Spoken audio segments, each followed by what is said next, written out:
નમસ્કાર મિત્રો, સ્વાગત છે તમારું અમારી યુટ્યુબ ચેનલ વિહતરામ 2020માં વિહત માતાજીની કરુણાભરી વાર્તા। એક સમયની વાત છે, ગુજરાતના એક નાનકડા ગામમાં હીરાલાલ નામનો એક ગરીબ ખેડૂત રહેતો હતો। તેની પાસે બહુ જમીન નહોતી, વરસાદ પણ સમયસર નહોતો પડતો।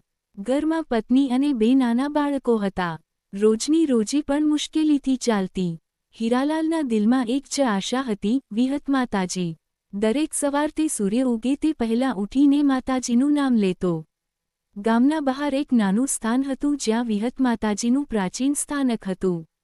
ત્યાં જઈને તે હાથ જોડીને કહેતો, હે માં, મારી નથી ચિંતા, મારા બાળકોને સાચો રસ્તો બતાવજો। સમય પસાર થતો ગયો, પણ મુશ્કેલીઓ ઓછી થતી નહોતી। એક દિવસ ભારે દુષ્કાળ પડ્યો। ખેતરો સૂકા પડી ગયા। હીરાલાલ બહુ દુઃખી થયો। એ રાત્રે ભૂખ્યા પેટ બાળકો સૂઈ ગયા।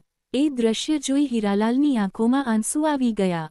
એ રાત્રે તેણે દિલથી પ્રાર્થના કરી, માં વિહત, જો મારી ભક્તિ સાચી હોય તો મને કોઈ સંકેત આપ। તે જ રાત્રે હીરાલાલને સ્વપ્ન આવ્યું। સ્વપ્નમાં તેજસ્વી પ્રકાશ સાથે વિહત માતાજી પ્રગટ થયા। માતાજી મૃદુ સ્વરમાં બોલ્યા, ભય ન રાખ, તું સચ્ચો છે। કાલે સવારે જ તારા ખેતરના પૂર્વ દિશામાં ખોદ।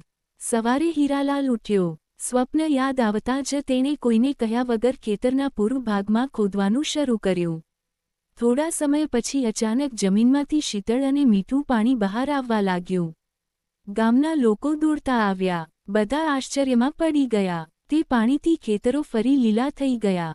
પાક ઉગ્યો। ગામમાં સુખ અને સમૃદ્ધિ આવી ગઈ। હીરાલાલે ક્યારેય અહંકાર કર્યો નહીં। તે હંમેશા કહેતો, આ બધુંમાં વિહતની કૃપા છે। ત્યારથી તે ગામમાં માન્યતા છે કે જે સાચા મનથી વિહત માતાજીને યાદ કરે છે, માં ક્યારેય નિરાશ નથી કરતી।